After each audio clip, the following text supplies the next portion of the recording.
Welcome to episode 82 of the Eat for Endurance podcast. My name is Claire Shorenstein, and I'm a board-certified sports dietitian and runner based in Santa Cruz, California. I provide virtual nutrition services to teenage and adult athletes of all abilities, and I host this podcast to demonstrate that there is no one-size-fits-all nutrition approach towards optimal health and performance. My guest today is Tessa Timmons, a professional longboard surfer with O'Neill. I know the show is mostly focused on endurance athletes, but I love talking to athletes in different sports and learning about their nutrition journeys. So today is one of those episodes. As you guys know, I grew up here in Santa Cruz. It's a major surfer town, but I never surfed here.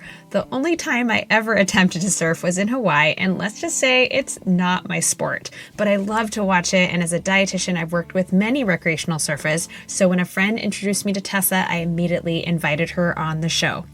Tessa lives in California and actually spent a lot of time here in Santa Cruz, but she also frequently travels the globe chasing waves and only just recently got back from a very, very long surfing adventure all around Asia and Africa.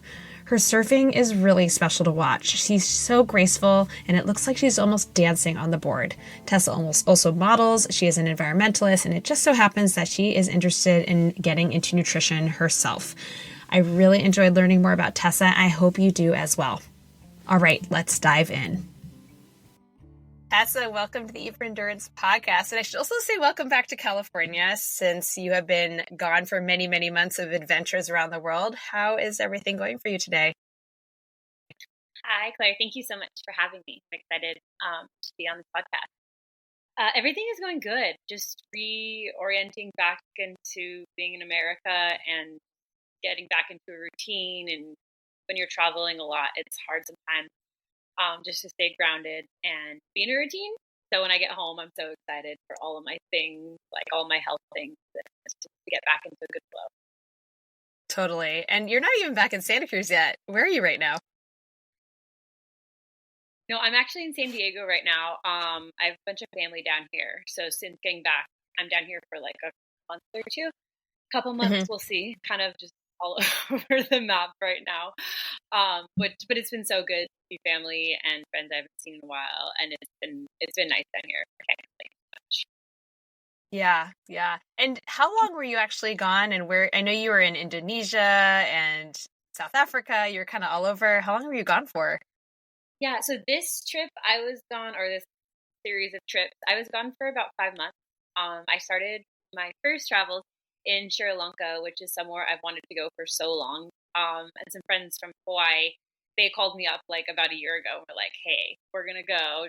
Do you want to come join us? And they have it like super dialed out there. So I was so thankful that I got to go with them and surf, we just surfed our brains out, made some cool little edits, photos, and met the most amazing people. And some of our friends out there own a conservation group. So it was really cool to like help them and see how they're doing stuff, because in Sri Lanka a lot of the there's like still wild elephants in the street. It's crazy. Like, wow. You can go driving 10 minutes from a wave and there'll be like a herd of 100 wild elephants, which I feel like you don't get to see many places. But because of that, there is a lot of like human animal conflict. So they don't really know how to like have like with how these places are developing, how to integrate like protecting these species, but also like not letting them destroy their, homes and like they kill a lot of people. Like elephants like will trample the tuk-tuk, and if you're going surfing early in the morning and you're in a tuk-tuk, it's like pretty dangerous. So navigating that, but they're doing some really cool work out there, the Parrotfish Collective. So that was like a highlight of that trip. And then from there, I went to I went to Indonesia. I was in Bali for a lot of the time, and then I was lucky enough to go to the Mentawais this time around. And then some places in Java, which are like my favorite little longboard waves. And then after that, I was in South Africa and Mozambique. And that was like, it's all like, so I feel so fortunate that I got to go see these places this summer. And South Africa is amazing. It's like my favorite place in the world I think I've been. It's just like, it's part of it is like California, but just a lot more raw and wild and like still rogue, and like the people out there just have like a better concept of life. I feel like, because there's still things like you go outside and a lion could kill you. Like we don't have to deal with that in our day-to-day life here, where it's like you get a lot of like quote unquote Karens at the grocery stores, and it's because it's like, well, they don't have to deal with like going out and have like immediate survival needs of like a wild animal killing them, you know? You get a little more comfortable and complacent, and you kind of forget like the realities of the world, you know? And out there, I think people are in check with that, like how crazy it is and how privileged they are or not privileged they are, and just yeah, it's really interesting. But because of that, it makes it a really magical place. I'm dying to go back to South Africa. I went there like a really long time ago. It was just mostly around Cape Town and then kind of went in the wine country and stuff. And yeah, I had that same feeling of like, wow, this certain aspects remind me of California, but like way more remote and rugged and just gritty. And we also have some good friends out there. So it's on the list. Running Comrades is on the list as well. So we're hoping to get out there and have some adventures for sure. Is this normal for you to kind of like go off and travel for 5 months at a time, or was this a little bit of an unusual thing? I've been known to do it from time to time. Actually, 1 year, well, like maybe in the last 7-8 years or so, I would say I've probably spent like anywhere between 3 to 6 months of the year traveling. Wow. The longest trip I did was like consistently being gone was I drove the whole length of Mexico from Santa Cruz all the way down to through Baja, through all of mainland Mexico to Oaxaca and back, and that was 6 months. And that Wow. was the longest I think like consistently had not come back home. And so this is probably the second longest where I didn't go home. But a lot of times I'll do like 2 or 3 months at places and then come back and then go back. But yeah, I think I'm a little bit into it. Like I am so comfortable being on the road. But then I also love being home and having my routine. But so easily I can create a routine on the road. But yeah, I love it. Just seeing the world, it definitely gives you perspective how lucky I am in life, and I am thankful for that. Yeah, because I was going to say, you technically live in Santa Cruz, right? But you're not here that much. Well, I was living up there for a really long time, and then in last year I moved down to San Diego for a little bit, and then back up, and now I'm kind of trying to figure out where I want to home base. But okay, got it. San Diego, but then in between a lot of travel. So yeah. Yes, it was home base out of Santa Cruz for a really long time, and it's a great place. Come back, and you're so thankful and appreciative of it. But when you get to travel, you still like it's nice to get a break from the small town dynamic and the cold and all that. So it makes you want to go travel. But then when you come home, you're still thankful that it's home. Yeah, for sure. And is this sponsored travel, or is it a little bit of your own plus some work? Like, what is this travel like? Because I know you're surfing a lot, obviously. Yeah. But yeah, what is it?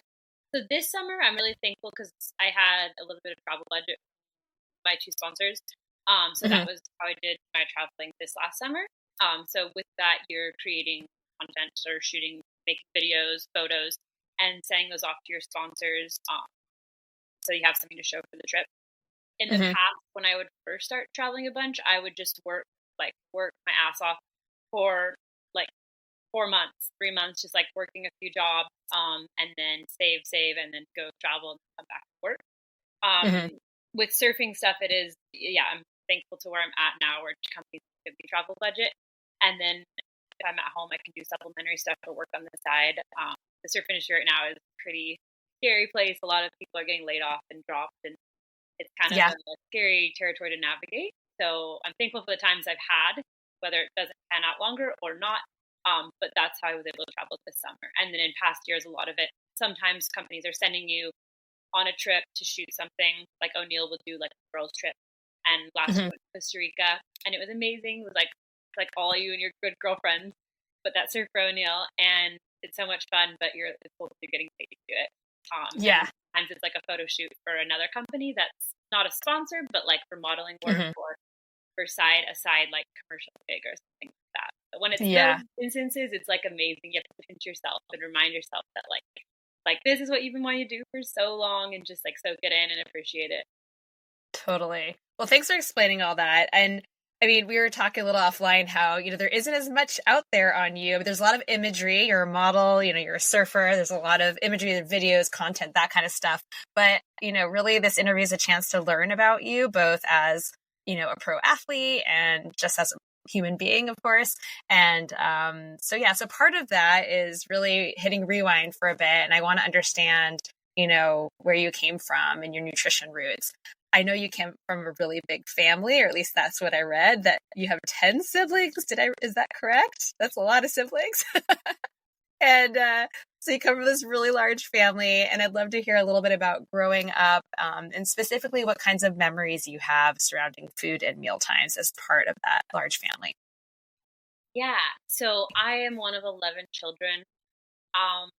All biological parents are somehow still together and alive. Um, and so coming from a big family, I don't know any different, but it was from now, like being an adult, sharing my story to other people's, it was definitely, I would say a lot of survival mode, because you have to kind of look out for yourself, make sure you're getting fed, let's say. So like at meal times, you want to make sure you're getting enough food because everyone else is eating it. I remember like one of my first boyfriends being like, "You're so bad at sharing food," and I was like, "It's not my fault. You don't understand. It's purely survival." So like how I got to be adult, and I've obviously had to work on that. But I remember being like, "Oh, wow, that makes sense," because you're like mealtime comes and everyone's like a feeding frenzy. But yeah, so we ate a lot of like fast food, unfortunately, and not very nutritious diet, just because that is the cheapest thing when you have that many children.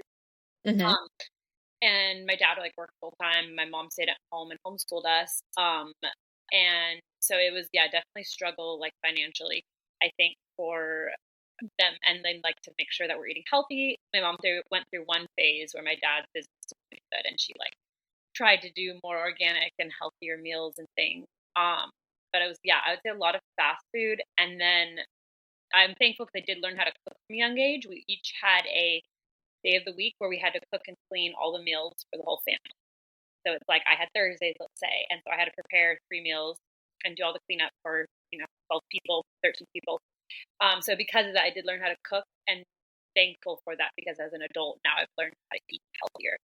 But I would say that, yeah, like a lot of my dietary habits when I was younger were just making sure you're getting food and making sure you're getting the right food, and then a lot of like fast food, unfortunately, and like processed stuff cheaper. And then as an adult, when I was in high school, I really started trying to like get on it with my diet, and just became like obsessive about health things like from high school onwards and now.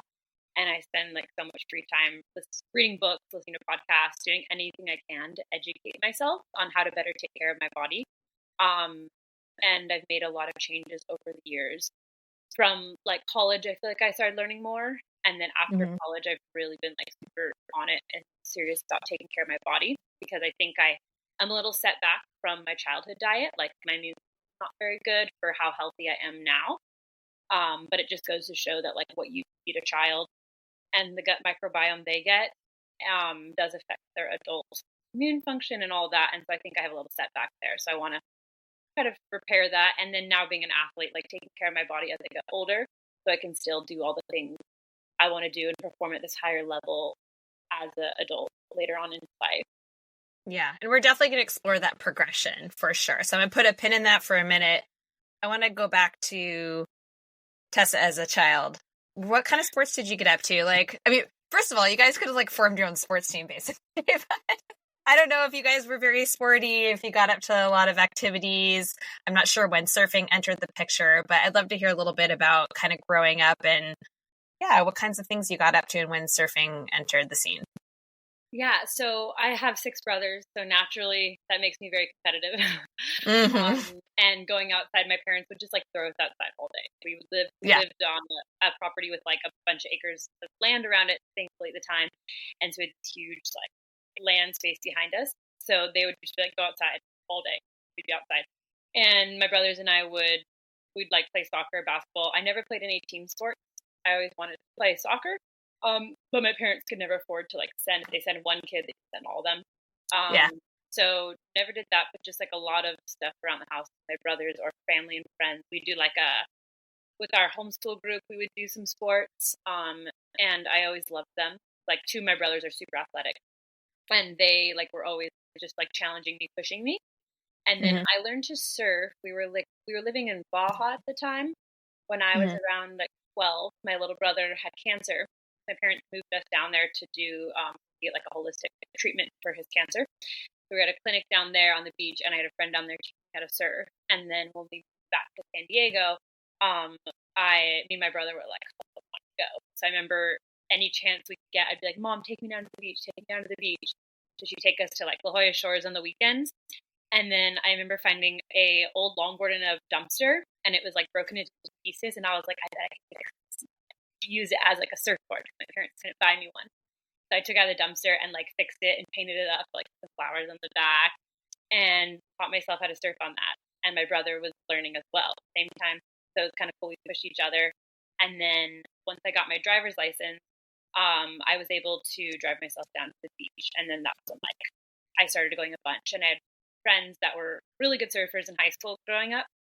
And I think if it weren't for them, I wouldn't be where I'm at today. Like one of my best friends in LA, she's one of my favorite surfers in the world still. And surfing with her out like at the local breaks we'd surf pushed my surfing to want to get as good as her, plus to want to be better than my brother. The natural competitive gene. But yeah, I would say anything like athletic wise, I was always drawn to. I just was held back because my parents wouldn't let me do it. So then surfing was this one thing where I was like, I can push myself physically and mentally, and it's my thing on my own. I could drive myself there. I could do it without my parents having to give approval or anything. And so I think from that, it just like started this relationship that has like changed my life forever. That's so awesome. And so you are specifically a longboard surfer. Is that right? Yes. Okay.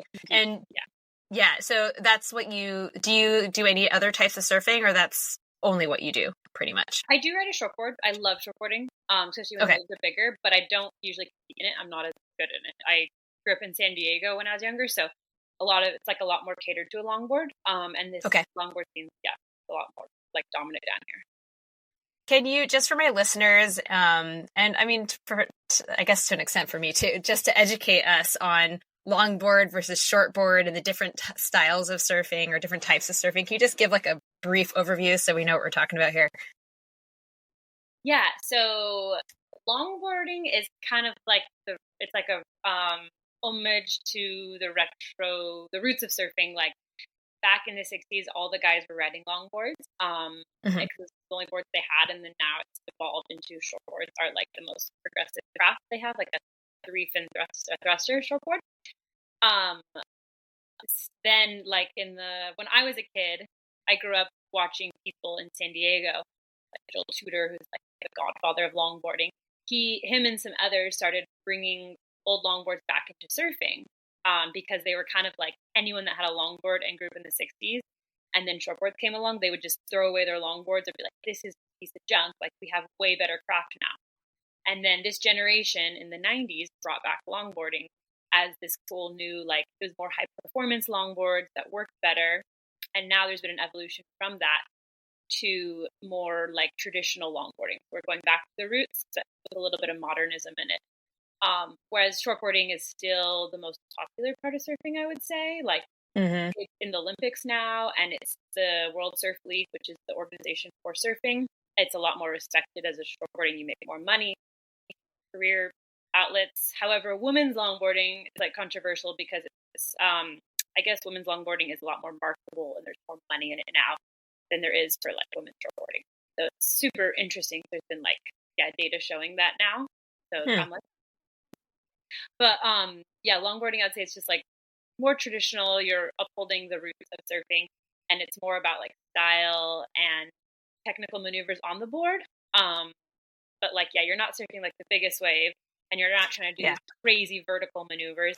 It's more of like a dance. And to me, it's more like an art form and a lifestyle with all of that. However, I compete as well. And because of that, you have to compete longboarding professionally, there has to be a judging criteria. So there has to be technical maneuvers that they can judge to score. It's kind of a weird area. There's a lot of controversy in the surf world over it, like how subjective it is to judge longboarding in a contest. But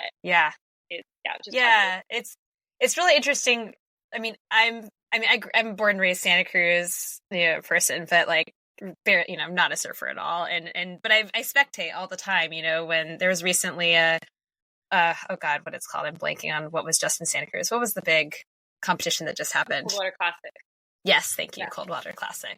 Yeah. So that's obviously shortboarding, and you see everybody doing all these maneuvers and whatnot. And it's just like a totally different, it almost seems like a different sport. And I'm like, I was watching some videos of you in preparation for our interview, and it really does look like a dance. It is more of an art form, it seems. And it's just a completely different thing. And then you, of course, think about the really big wave surfing, like Nazare. That's just like a completely separate thing. So you look at the whole sport of surfing, and just like with running though, right? Running's my sport, and you look at all the different parts of running, from the ultra or the stage races to the 5K, there's so much in it. So, thanks for explaining that. Because I haven't had a surfer on yet. And, it isn't my normal athlete, profile that I do, but I really am fascinated by surfing. It's such a cool sport to watch. And really want to learn more about it. So, okay. So you start surfing, and obviously that becomes kind of your thing. And you talked a little bit about your nutrition evolving, and I know you went to UCSC here in Santa Cruz, so you're kind of up here now and doing stuff. I imagine you were hitting the waves up here quite a bit. Once you were out of the house and away from the family and everything, what was your athletic life, and what did nutrition look like for you? I definitely had more control over what I ate. But I think I definitely went through like a college phase where I was eating pretty poorly with me and my one of the roommates at the time, Kira. We just would have so much fun, but we would just go on these big junk food vendors and just you do, you're out of the house, you can do whatever you want, you're living in your own. And I went through that phase for a little bit, but I was still surfing. When I was in college, I was pretty dedicated to my studies. I really wanted to graduate.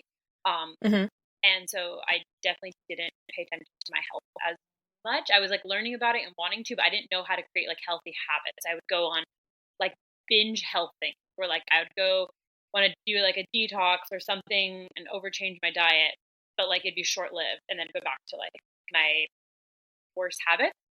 So I think in college it was learning how to establish healthy routines over time. And I believe with nutrition, it's a bunch of little habits that accumulate into your life. And that's the only way you can create healthy eating. At least that's how it was for me. It was okay, I'm going to obsess about this one thing maybe for a few weeks, and then I stop obsessing about it. It'll at least become a habit in my life, and then I'll move on to the next thing. So it was a series of obsessing over gluten-free or celery juicing or whatever it was I was into at the time, some health phase for sure. And then just building about that. And then I did take a nutrition class in college. That was it. But I took a nutrition class in college, and that was helpful to know some basics and foundation of things. And then from there, being a weirdo and researching everything on my own and learning the more holistic or integrative approach to it all. But yeah, I would say college was starting to create those more small habits into a bigger habit, I guess. Did you know you wanted to be a pro surfer at that point? Yes, that was my dream since when I was younger, but I never knew I could pursue it. I always never told anyone because I was oh, that's stupid. I don't know if I can pursue this. I don't know if I can pursue this. And then I started getting better and better and started pushing myself. And in college, I would shoot with people and get photos. And I was oh, I always knew, maybe I could do it. Maybe I could do it. And then it was when it was just before COVID. I got really lucky, and someone approached O'Neill and was hey, would you ever want to do? It started with modeling. Would you ever want to model for O'Neill, the wetsuit side of things? And then from there, the wetsuit side of the company started sponsoring here, and I would do shoots for them. And then the clothing side, which is a separate part of the company, they were wait, who's this girl? We've never seen her before. And my boyfriend at the time, he's a filmmaker, and so we made a really cool edit right before COVID. And then in COVID, we made one with just showcasing all the empty waves that we were surfing. And the people at O'Neill were super stoked on that. And then that led into a sponsorship. So I didn't get sponsored money-wise until later on in life. It was after college, after I graduated, which is pretty rare path for a lot of people. But at that point, I remember once I made an edit and started having photos, I was like, started telling people like I wanted to do professional surfer, even if it was like criticize and judge, which it was very much criticize and judge. A lot of people in my community, a lot of friends doubted it, family, I got like very criticized. And so it bummed me out a lot, but I'm like a pretty like very strong-headed person. And if I want something, I'm going to go get it and do it. So it was like more of like, I want to prove to them that I can make it. And then it's funny because like a few years later, I make money and traveling, and they're all like, "Oh, this is so cool, Tessa. We love this." And I'm like, "You guys were the same people that doubted me and thought it was like the stupidest idea in the world and making fun of me for it." And so it like feels really accomplishing at the end to be like, "This is what I did, and I built it with my own two hands." And so having a dream, like I always try to tell little girls, like if there's something you want and there's something like you want to be a professional at this or that, and it seems embarrassing to say when you're younger because it doesn't seem realistic, that should never be the case. Like you should say what you want to do and pursue it, and people should encourage you if you're so passionate about it, you know, like, and let that idea ruminate in your head and see how you can make that happen instead of just following the same cookie cutter route that a lot of people follow. So I'm always trying to just encourage people to like just pursue your dream if you have it. And even if it only lasts a few years, you get so much confidence from accomplishing that. Like becoming a professional surfer is probably one of the hardest careers you could pursue in the world. And once you accomplish something like that, you can like apply that to anything else and just have that confidence that like, oh, I did it for like, even if I only got paid for whatever period of time or did so many contests, like it still just feels really accomplishing. Yeah. And I mean, I'm sure that we could draw parallels between the hustle of being a professional surfer and that of being a professional runner or some other athlete, right? I mean, or let's say maybe not, well, I guess it depends on where you're at, but maybe it's like more like trail runner. But yeah, I mean, I don't know all of the controversies and the politics of surfing, so I'm not part of that community. But from the little you've told me, it sounds like it can be a little tricky. But I mean, that's amazing that you got your dream and you made it happen, and you didn't listen to the haters and the doubters, which is amazing. I want to go back to a second to. Now, you mentioned what you called like these obsessions or these kind of habit cycles, whatever you want to say. Like, I mean, it sounds like you were kind of hopping from one fad to the next a little bit in your college years, right? And some of these things, we're not necessarily recommending, people are drinking celery juice and doing detoxes and whatever, that kind of stuff. But I know you've done a lot of modeling, you're obviously pictured in bathing suits and wetsuits. Your body's on display a lot. And I mean, is this something that you've struggled with, and you like with food, with body image in the past, or maybe even currently, if you feel comfortable talking about that? Yeah, totally comfortable. I think it should be more transparency. I'm going to speak for a lot of women on this. If a woman is being photographed and modeling, guarantees that you struggle with body image issues at some point because you have some criticism your way. And I think people forget that when they see a photo of a girl in a bikini a certain way, of all the pressure that comes behind that. And even if it's not put directly on you from like the company you're working for, like, or a modeling agency, which I have a lot of friends who are models, and a lot of them, you struggle. Like we all talk about, whether it's someone telling you on a photo shoot that like behind your back, like they're talking to someone else, like, oh, she just like, she weighs a little too much. And she doesn't fit that shirt correctly. Like, and you're just standing there like, hey, I'm a person. I can hear that, or someone's not saying that to you directly, but you see the photos and you see all your flaws of whatever it may be. And so then you're putting the pressure on yourself. That's what I would struggle with, like seeing photos and be like, oh, I'm not quite this enough or quite that enough. And then you do all these things to try to tweak that and make that better, even if no one's telling you that. And it takes a really long time to get the confidence in yourself when you're constantly, the confidence in yourself from other things when you're constantly being photographed for your looks, or like because you look a certain way, or you wear a bikini well, or whatever it is. I definitely struggled with it a little bit. Like, definitely made me a little more obsessive about my health things. And like, there was a point where I was definitely not eating enough food. That's for sure. I was like iron deficient and anemic, and I'd be like, oh, I'm just fasting or this and that. But it was like, I just wasn't eating because I had a photo shoot. Yeah. And I've really been working on that in like the last like 4 years, I would say, maybe 3 years. Just like eating more protein and more nutrients, because the older you get, you don't age well if you starve yourself when you're young. And you Yeah. have a lot of metabolism issues, and like your health and your mood and everything is worse. And so, yeah, I know a lot of women that struggle with that, being behind or in front of a camera, especially in the surf industry. Like, it has a pretty sad history of a lot of women getting eating disorders, and then the modeling world as well. But these women are like praised and looked up to. And now that's changing a lot. A lot of the women that they're putting in front of a camera are more like the spectrum of all body type, which there is all body types. Like, what you see isn't always what you see either. So many photos get so edited, and like, especially on Instagram, like I wish I could just tell some people like how many people edit their photos and how many people the companies are editing this. So it's not really what they look like. And there's little girls seeing those photos, and that's what they think they're supposed to look like. That's the standard of beauty, quote unquote, but it's not. And it's really sad because it gives you this complex of like you're not enough.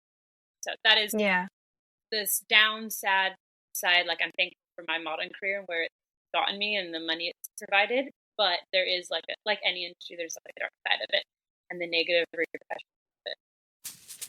Hey everybody, just a quick break to share a few announcements. First, I'm still selling my Eat for Endurance branded trucker hats made by Boko Gear. I wear mine all the time. It's super comfy and cute, and I know you'd love to support the show by buying one for yourself or for a friend.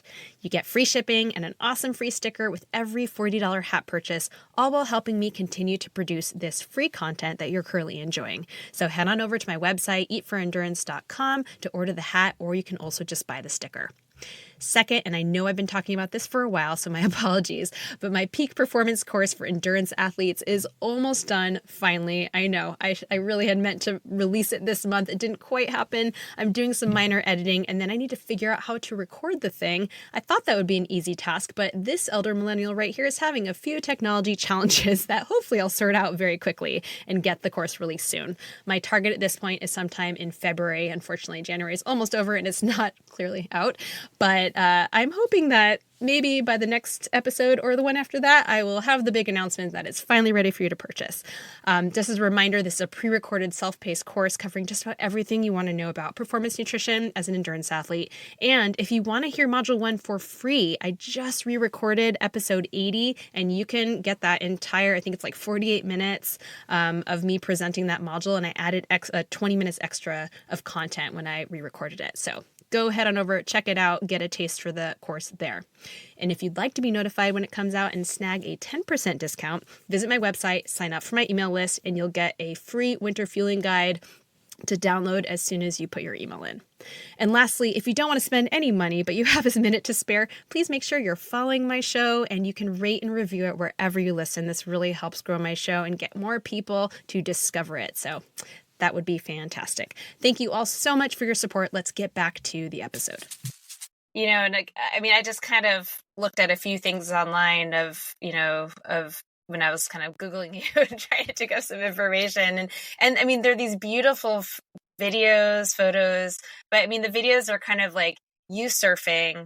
So you, the athlete, and then it's interspersed with you in a bikini, in a bathing suit, you with your girlfriends, all these beautiful women in bikinis, like kind of traipsing around these beautiful places. And it's, you are really kind of selling this kind of lifestyle, right? And this is your brand, your lifestyle, and it's all this stuff. And I can just imagine trying to just be a human being, but also support yourself as a pro athlete, but then having the pressure of, here I am running around this bikini with cameras on me. That must be really hard. Yeah. It's definitely, I struggle with it because it's like I'm thankful for what I've gotten with it, but at the same time, I don't advocate it. It's a weird area that as older I get, the more conflicted I am about it. Because it is like, I also love being feminine and being a woman and being beautiful and showcasing like that feminine side of myself. But I also I struggle with is this the right way to portray who I am in the surf industry, or what other people's, or how I'm being portrayed, not maybe myself, how I'm being portrayed. And then what example does that give? Where it's like, I've worked my ass off to be the surfer that I am today, but that doesn't get as much respect as it's just marketing, I guess. It's like textiles, that kind of thing. But it's like, I have gotten so far in my surf career, off my surfing, and And then, yeah, it's like what makes you the money or what highlights it is sadly like a lot of it is modeling. And that is like the sad thing in the women's surf world that's changing. It's changing so much. And I'm so thankful for that. But back in the day, you had to be a model to be a surfer. And now there's girls that are surfing like 10 times better than they ever surfed before. And they're not being like forced to be in a bikini modeling on the beach. Like they are just showcased for like how good they ride the barrel or their crazy airs they're doing or these insane hang tens. And it is being showcased for their talent.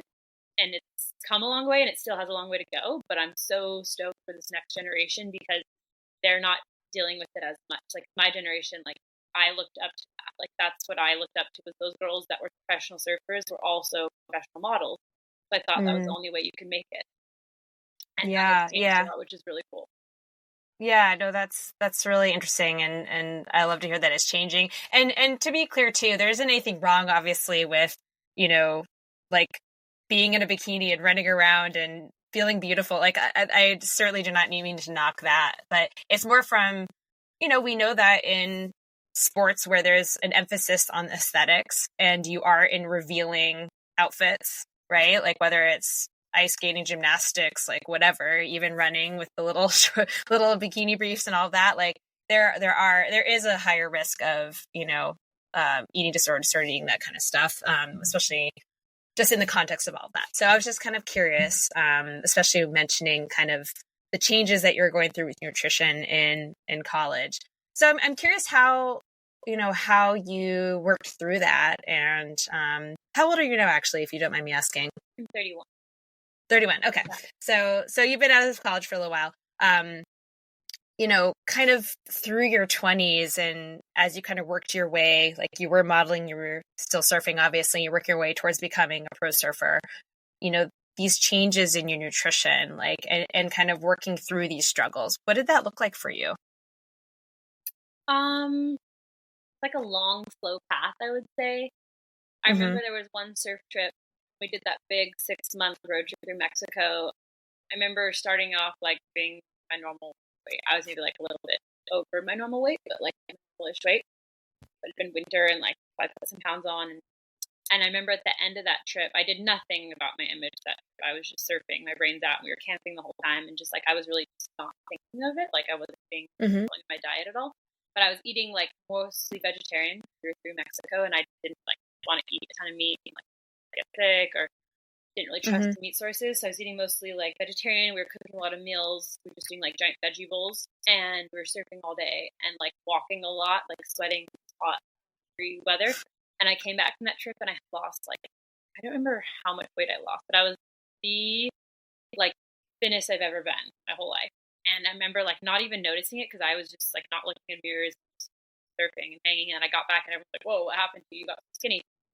But learning and then like what happened and kind of putting the pieces together, like how did I lose so much weight without trying? Like it was just a weird thing. I was just so active and eating so many vegetables basically. But I felt good. But then when I got home, I was like, whoa, I'm way too thin. And like, so I have struggled with getting to the point where I'm too thin.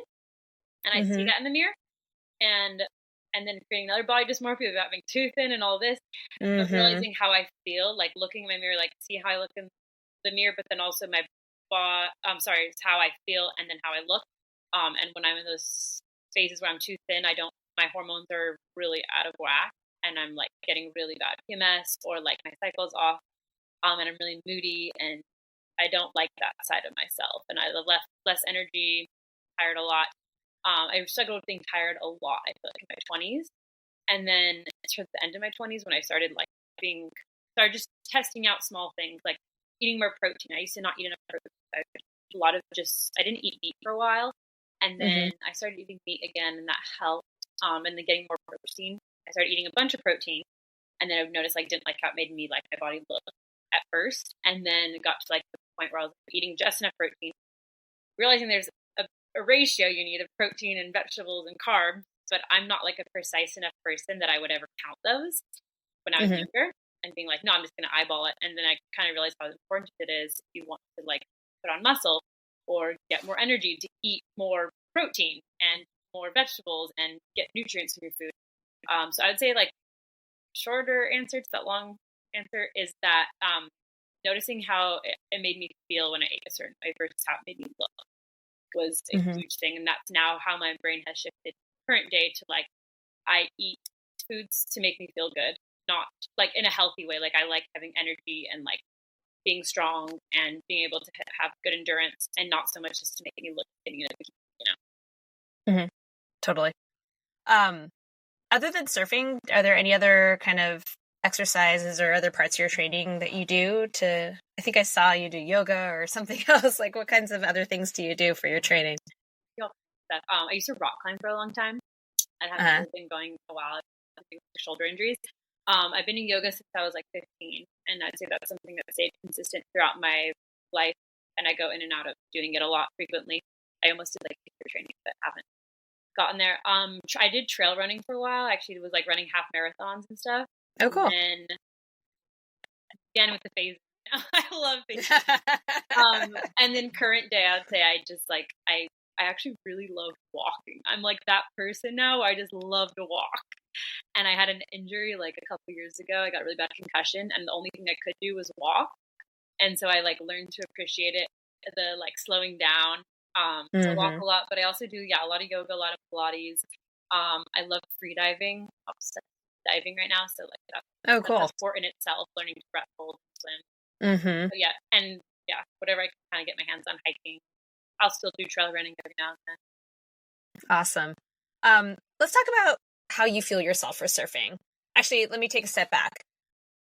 At this point in your career, in your surfing career, and maybe it's different, I don't know, than the previous few years, but like, how often do you compete?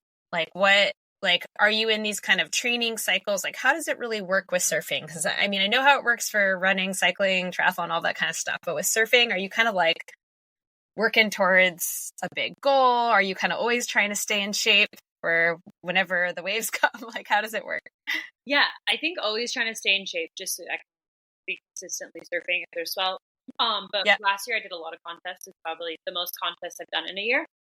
Mm-hmm. And a lot of serious ones. And so I was kind of fine tuning my routine and I was really on it with my diet, especially before competition, because the day of competition, you want to make sure you have enough sustained energy because a lot of times you'll surf like in a day, which is a lot. Like that is Yeah. so much energy. Even serving one heat, you get so drained because it's all this mental and physical energy being exerted. You're calculating everything. You're stressed out. You're anxious. Like you're trying to calm your nerves. So day of competitions, if I have a morning heat, I try not to eat before, and I try not to have caffeine before is a big thing because caffeine on the day of competition will make you go like so jittery and crazy. So I'll do like a tiny bit of matcha if I really want some caffeine, and I drink coffee every day, and that's been like the biggest thing I change on competition days for beverages. And then for food, yeah, it just depends on when my heats are. If I have a morning heat, I won't eat until after, just so you don't ever want to like surf on a full stomach. It'll make you sick with your nerves, and you just are less mobile. Sugar before a heat is a good one. It's like a lot of surfers talk about it, just like having a little hit of sugar because it gives you enough energy for that like 30-minute heat, and then after that, get some protein in your system, so then you can endure the rest of the day. So yeah, I would say like just and then avoiding all the inflammatory stuff a couple days before if I can. I know a lot of surfers, like especially in the shortboard tour, like higher up in the shortboard world, they will not drink before contest a lot. And then they're pretty on it with their diet, like eating super clean. Whereas the longboard world, you don't really care as much, but some of us do take it seriously just to like feel good and have the stamina and the endurance. The short versus the longboard world, is that, I mean, you guys are both doing very athletic maneuvers. Is it like, I'm trying to like understand also again the difference. Is it like the shortboarding is almost like it requires more athleticism in a way or a different kind of athleticism? Like why would it be taken more seriously than longboarding, I guess? I'm trying to understand that. I would Is it say different like it is culture? it's definitely a different culture. Way more of like a Okay. culture for sure. Oh, okay. That All exists right. in longboarding, and like longboarding should be taken more seriously, but like there's this thing in the longboard world.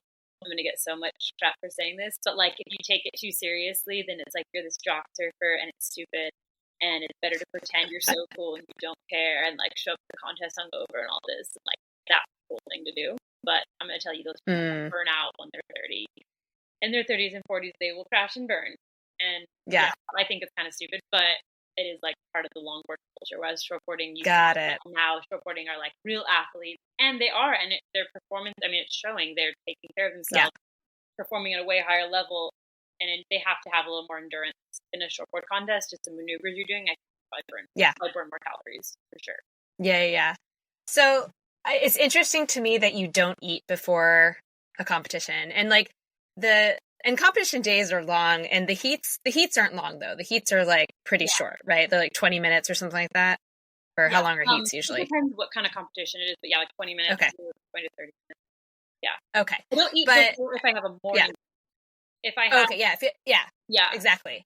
So like so you wouldn't even get up early and have like a banana or something like that, or would you drink a sports drink like the hit of sugar? Is that where like sports drinks and sports products come in? Is that what you're talking about? Totally, yeah. Sometimes I'll like a banana or something really, really small, and like it's just some type of sugary, like so like a tiny bit of matcha or sports drink, or a little bit of tea or something. But like just too much food when you're paddling, it makes you so slow and sluggish. But then you obviously, if you have the advance, then you need to eat something quick. So then you can, depending on in between your heats, I'll time my day out. But then if I'm gonna surf rest of the day, if I have like an hour in between, then I'll eat something small, but like a lot of protein, so I'm satiated, and maybe some little bit of carbs to give me energy. But it just depends on the schedule. But I don't like to surf first thing in the morning if I'm gonna surf, just because it doesn't, like laying on a longboard on your stomach, it's so uncomfortable. Even if it's like 2 hours before, that would like mess you up? No, you probably could, but then you have to wake up 2 hours before. Yeah. You sleep is precious. This is what's so interesting to me, because like, again, coming from more like, running triathlon, all the stuff, we're getting up at like 3 a.m. and we're eating our breakfast and the race is in 3 hours, whatever. So it's just like such a different situation. It's always interesting hearing about other people's experiences. Okay, so you're doing that. And then, what are you doing? So if you have a later heat, or let's say you have the morning heat, and let's say you have multiple heats in a day, what might you be kind of fueling in between? How do you typically handle that to make sure you're getting enough energy in? That it's so hard. Still been fine tuning it. I will eat like a pretty, like not overly eat a huge breakfast, but just something with like protein, mainly a lot of protein, just so like I'm full and my nerves are calmed. Like less carbs, and I guess when I used to train for half marathons, I eat so many carbs. Like I'd eat so much food. But with surfing, on the days I surf, you need to eat, but you get so nervous. It's so hard to, like, you're not hungry. I love those little, like, what are they called? The little protein bars. Oh, the perfect bars. Like if I'm really in a pinch and I need just like a little bit of sugar and a little bit of protein, then I'll have one of those. But I'll eat like like eggs and some greens if I have a little bit of time in between heats. Or like sometimes all my dietary restrictions will go out the door if you just need to eat something. Like you're like, okay, I have another heat in 2 hours, and like if I don't eat, my energy's just gonna get shot. So then I'll just eat whatever the content provides. But I try to not do that. But food is better than not, because there are some contests, I think when I was younger, and I see it happen to a lot of the younger girls, they won't eat like the whole contest day because you're so nervous and you're running around and you're running off adrenaline, so you don't really feel like you need it. You have all this energy, and then you surf that last heat, you make finals or don't make finals or whatever, and you just crash and burn so hard. And I've done it to myself enough times to not do it, but it happens. Like it's just so easy to get caught up in it and forget to eat during contests. Yeah. I'm so curious why you feel like you don't need or want carbohydrates afterwards with your protein. No, I do usually do, but I think like for me, the protein like just calms me more. Like I need something to like calm my nervous system first, and then I'll add a little like carbohydrate or a little sugar or something to give me energy. But I don't want to eat too much. So if I'm like choosing meals, got it. Then okay, got it. I guess carbohydrates are always in something I eat. So just like get my nerves under control first, and then like finding it around when the next heat is the big thing. Like, you eat it too soon after, too soon before, then you might be tired or kind of crash. Or not get energy from it, Do you have any like go-to sports nutrition products that you like to use? Not really. Okay. I'm like pretty try to be on it with just like real foods, I think, is the thing. I do like athletic greens, as like a daily thing, but not like on the days of competition. I'll do like electrolyte packets and stuff. And like I don't love protein bars because I think they're so full of sugar, but sometimes those save you. But no, I don't really have it. Like with surfing is I don't think it's as Yeah, well, that's my question is like, is this a thing in surfing? Like, not really. what are people, okay, so I'm curious, like, what are people typically doing in surfing? I mean, maybe Like, is it mostly food? Is it Red Bull? Like, yeah, well, I don't. I mean, if you ask like a shortboarder on tour, they'd probably give you it's like something Red Bull. better than me. It's probably like Okay. yeah, they're endorsed by probably a Gatorade company or Sure. some type of sports nutrition company. Yeah. But Okay. like, I feel like in the longboard world, it's like such not a thing. Except there are a lot of energy drink consumption, like Celsius or something will sponsor a contest, and everyone will just be drinking those. And sometimes I'll do like a mate before a heat if I like am drained, and every now and then it gets you through a heat, but it just depends. Yeah, I saw your mate at Coldwater Classic. They had a whole booth there. They actually saved me a couple contests. Yeah. Okay, got it. Well, so what about in training? Because in training, you're out in the water for a long time, right? Like how long like if you're just going out surfing, what might be like a typical amount of time that you spend in the water? Like 2 hours, couple hours usually. Like if it's waves are really good and you're not in the cold, like you can surf up to like 4 hours. Sometimes we'll do if I'm in like Mexico, I'll do like 6 hours, which is kind of hectic. But I would say the average session is probably like 2 hours. Most people surf. Okay. And in that time, I mean, you're obviously not eating or drinking, like you're just out there. Yeah. So are you trying to really make sure you have something before you head out and like pay attention when you get back, or like what does that look like for you typically? I usually, I don't like to eat before surfing like at all. I think there's some people that do. I think most people don't because it makes it really heavy and it's like hard to lay in your stomach.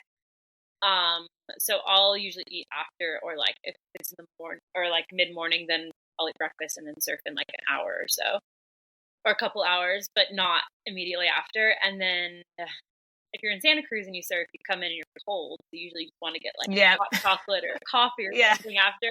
You know you need to eat. So then you're like, okay, well I'm gonna have a burrito or like something. I'll do something healthier. But like a lot of times after surfing, when you're cold, it's like getting your body warmed up again is a whole nother thing. So it's like a ginger tea and food. But like mostly my daily, if I'm training mode, I'm trying to eat like a big breakfast with a lot of protein and vegetables and a little bit of carbs, and then like lunch doing like more like a salad or something with like, you know, a little more carbohydrate and maybe like a sweet potato on the side.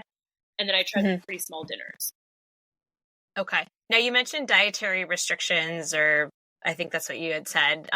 Do you follow like a certain style of eating or anything like that? Or do you kind of eat most things? I eat most things. I've definitely gone through phases where I've been vegetarian or like cut out gluten or done vegan for a bit. I don't love them. I don't like having restrictions, but I try to avoid things. Like I try not to eat a lot of sugar. It's my biggest thing. Processed sugars especially. But then like if I'm going to treat myself, I'm going to treat myself. But I try not to put too much stress around not having certain things the older I get, but just making sure that my habits, like the meals I'm eating consistently and habitually, are just full of like good whole foods and getting like a lot of vegetables and protein and carbs.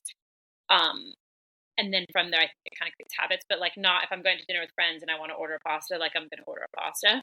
So I've gone through phases where I have been stricter. But I would say now I'm kind of just a phase where I eat anything. But I think I've trained myself well enough to like what I eat on a regular basis at home is pretty healthy. Okay. Yeah. Awesome. Thank you. What does a typical day of eating look like? What are some of kind of your favorite things to reach for when you're back at home and not kind of traipsing around the world? Oh, I love being home, being able to cook all my own meals. You have no idea. I'm like, oh, I can eat like all of my things. I love like a veggie scramble for breakfast. I do like eggs. I'll like scramble. I've been trying to do like watch my blood glucose levels more the older I get. My mom was pre-diabetic, so making sure I'm getting vegetables first thing in the morning, which has been a struggle, but I've been like looking at recipes for it. So I'll do like a frittata or a veggie scramble or like a quiche, but make my own with a bunch of veggies in it, and then an avocado on the top. And then I love like a big rainbow salad. So I try to do like at least every couple days, just like a giant salad with like a good base of spring greens and then just like every colored vegetable in it. And then like a really yummy lemon garlic dressing and just some avocado and pumpkin seeds in the top, and try to eat like one of those every other day or whenever I can, just to get like that nutrients. And then for dinner, it just depends what I'm in the mood for. I love like anything Mexican food, like Hmm. healthier versions of that, like tacos, or like lately I've been into making my own khichdi soup, like that Ayurvedic Indian lentil soup, because it's been so cold. It's kind of like a curry. Like, oh, okay. I'm like, what, do I know that soup? No. No, if you go to Dharma's in Santa Cruz, they Oh, love Dharma's, their yeah. Hmm. khichdi soup. So Okay, we I'll don't just have a try it. Dharma's here, so I've had to make my own. But it's like so warm and yummy, and like on a cold winter night, I like love soups, so I eat a lot of those. Um, Awesome. and then I have a big sweet tooth. That's my problem. I love chocolate, and so like I do a lot of like chocolate date treats, just so that way like I can curb Hmm. my sweet tooth, but not get like a crazy blood sugar rush. So, you mentioned sugar. Why are you concerned so much about sugar or about limiting it so much? Probably just years of indoctrination of reading books. Yeah. To be honest, I don't mean to criticize at no, all. no, It's no. just, I definitely hear a lot of, there's a lot of, wellness stuff that what am I trying to, like buzzwords and, Yeah, that kind of stuff going around, which, it really is, it is indoctrinating. It's part of like our culture at this point. But, yeah, I was just kind of curious if it just made you feel better, if it was something else. yeah. I think it started off probably with like back in the day being like it'll make you skinnier or whatever, and then now the older I Hmm. get, I notice a huge difference with my glucose spikes and my glucose levels. Just like, and I don't know if it's like I'm worried about that for the future, but with my insulin and stuff, I notice a big difference if I have sugar in the morning, especially. I just like get super anxious and crazy, and then like my moods will switch, and then I crash really bad. And so those crashes. Okay. So you're not measuring your glucose. You're just going based on feel, you Yeah, mean? feeling. And I Okay. want to get Yeah. a glucose Okay. monitor this year because I am curious.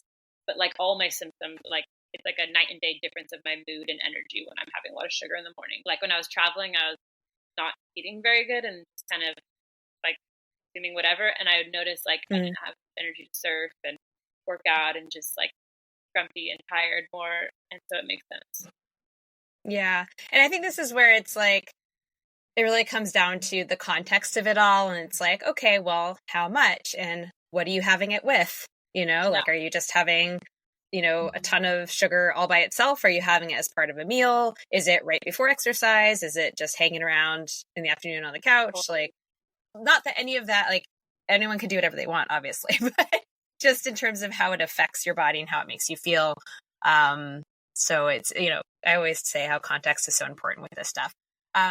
Yeah, I mean, let's actually hop back to the travel stuff for a minute. I mean, you've been to so many amazing countries, and which means you're exposed to a lot of different cuisines, and that must be so exciting to kind of experience all these different cultures and cuisines, and obviously different surfing, right? And seeing all this cool stuff.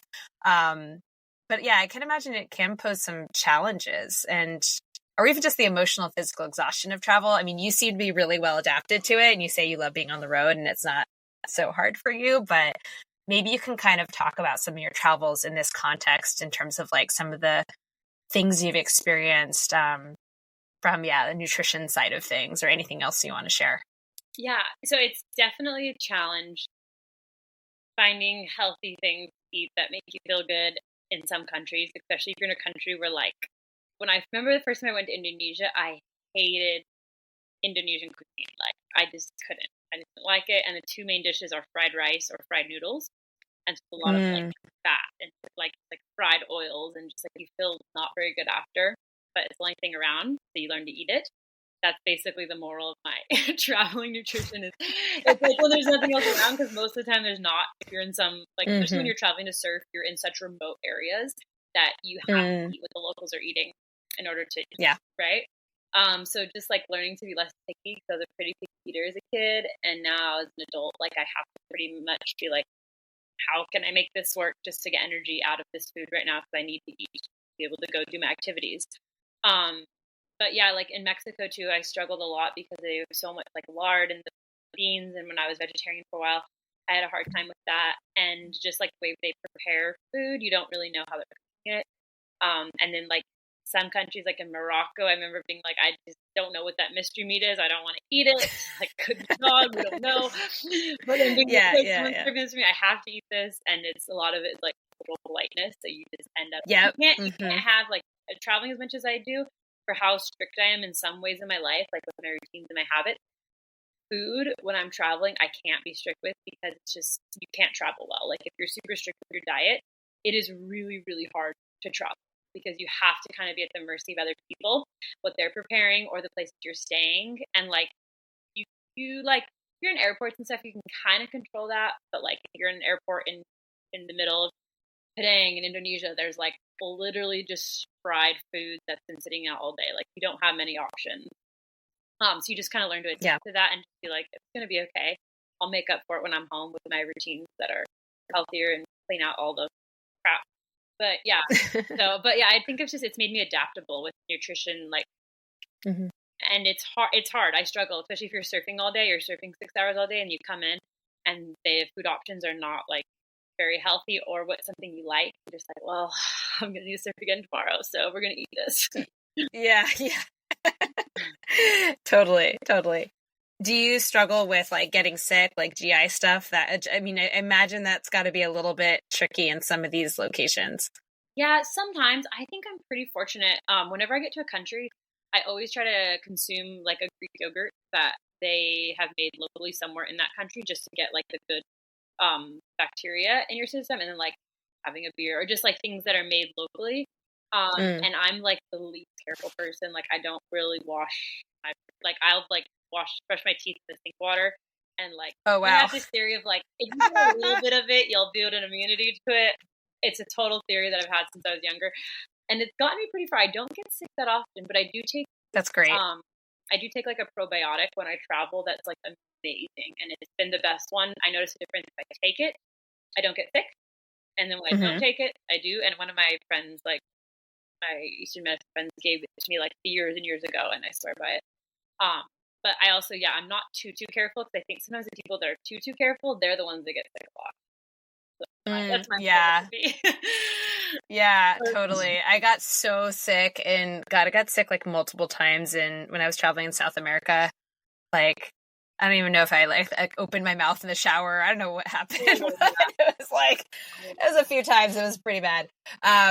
What challenges, if any, do you still face in your nutrition, whether that's kind of day to day or with surfing or anything else? I would say like routine, just like holding to a good, healthy eating routine. Like when I get so busy, I sometimes forget to like plan my meals and prep my meals. And I wish that was something I was better at, just so I can eat predictably what I want to eat, like for nutrition. But a lot of times I'm in a pinch and like, okay, I grab a protein bar, and that was the best decision. I think it's full of sugar and not any nutrients and whatever. So just like being more consistent with my like prepping, I guess, and planning meals that are getting more diversity in my diet, but being able to plan for that, prep for that in a busy lifestyle. Yeah.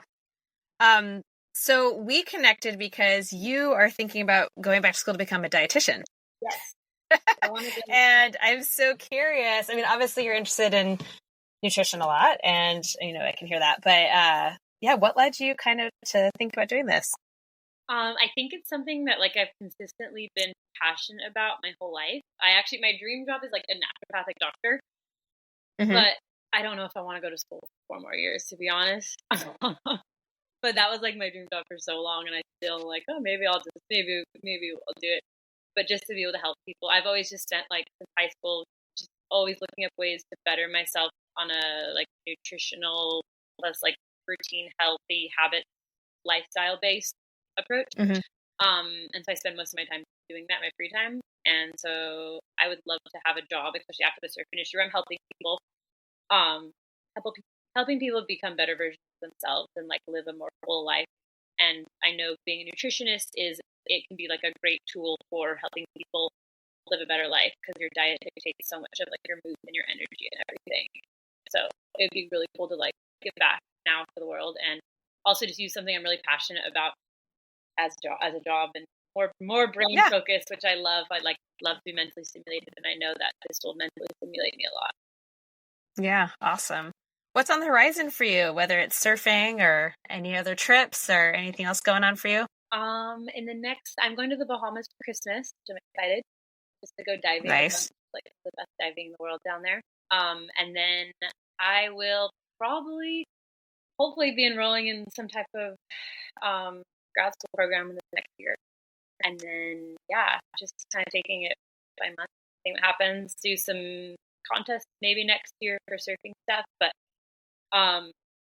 more so want to pursue going back to school is like the main goal right now. Are you still with O'Neill next year?